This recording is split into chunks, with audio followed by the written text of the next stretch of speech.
Brought to you by V-Guard, co-powered by Sensodyne O Bhimal, বলো কথা কেশরী।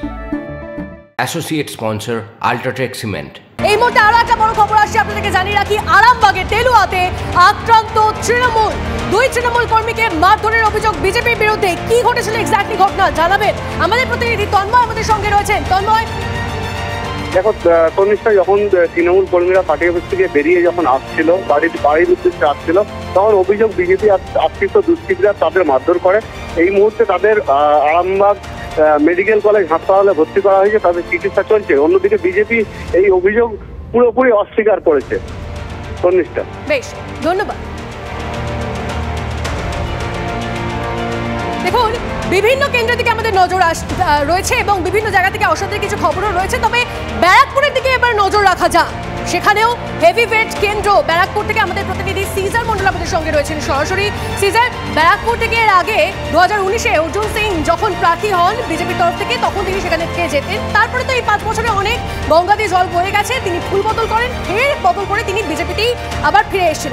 এবারে কতটা টাফ ফাইট হতে চলেছে অপোনেন্ট যখন পার্থভূমি?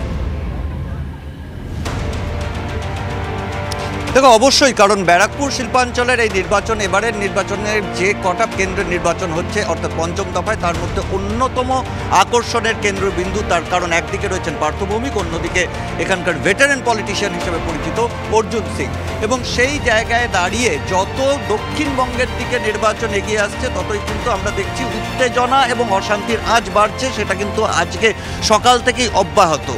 ব্যারাকপুর শিল্পাঞ্চলেও সেই আশঙ্কা অত্যন্ত বেশি এবং সেই কারণে ইতিমধ্যে এখানে 56 কোম্পানি কেন্দ্রীয় বাহিনী মোতায়েন করা হয়েছে এবং 3000-এর মতো রাজ্য পুলিশ রয়েছে। আমরা এই মুহূর্তে দাঁড়িয়ে রয়েছে কাঁচরাপাড়া স্টেশন সংলগ্ন রেল কোয়ার্টার্সের যে বুথ, সেই বুথে, এবং সেখানে কেন্দ্রীয় বাহিনীর জওয়ানরা রয়েছেন। ছোট বুথ হলেও কিন্তু যেভাবে জওয়ানরা এখানে রয়েছেন, তার মাঝে মধ্যে কিউআরটি সে ঘুরে যাচ্ছে, সেক্টর অফিসাররা ঘুরে যাচ্ছেন এবং সেখান থেকে এটা স্পষ্ট যে ব্যারাকপুর শিল্পাঞ্চলের প্রত্যেকটা বুথের প্রতি কিন্তু নির্বাচন কমিশনের আলাদা করে নজর রয়েছে। এবং সেই সঙ্গে সঙ্গে এটাও জানানো দরকার, এখানে 3000 বুথের মধ্যে প্রায় 1100 বুথ, অর্থাৎ প্রায় 1/3 বুথ অত্যন্ত স্পর্শকাতর। 2019 থেকে শুরু করে 2021 যে কোনো নির্বাচনে ব্যারাকপুর শিল্পাঞ্চল কিন্তু বারে বারে শিরোনামে উঠে এসছে বিভিন্ন ধরনের হিংসার ঘটনা। এখন পর্যন্ত আমডাঙ্গা ছাড়া বড় কোনো বিক্ষিপ্ত বা হিংসার ঘটনা না ঘটলেও দিন গড়ানোর সঙ্গে সঙ্গে পরিস্থিতি কোন দিকে যায় সেদিকেই কিন্তু নজর কমিশনের।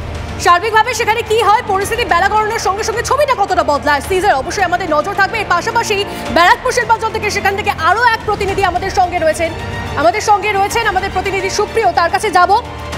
তার আগে মায়াবতী, তিনি কি বলছেন শোনাব। इसके साथ ही मैं ये भी कहना चाहूँगी, 5वें चरण से जुड़े मतदाताओं से ये जोर अपील करती हूँ कि वो भी अपना वोट डालने जरूर अपने अपने पोलिंग बूथ पर जाएं। हालांकि मैं जब भी जिस भी चरण में वोटिंग होता है तो मैं हमेशा यही अनुरोध करती हूँ कि जलपान आदि आप बाद में करें, पहले अपना वोट डालने के लिए जरूर जाएं। तो यही मेरी दरखास्त अपील है।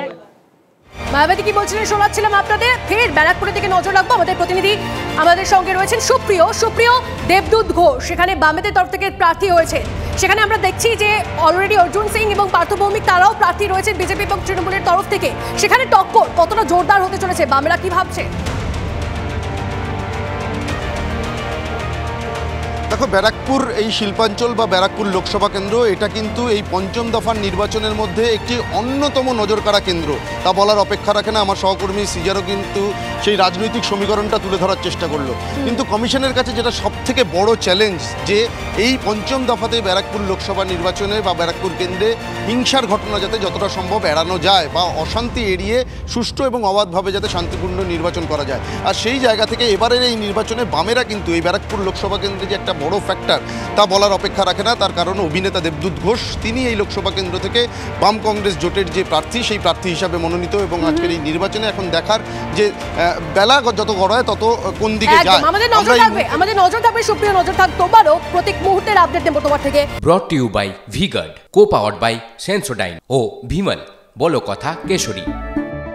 Associate sponsor Ultratech Cement।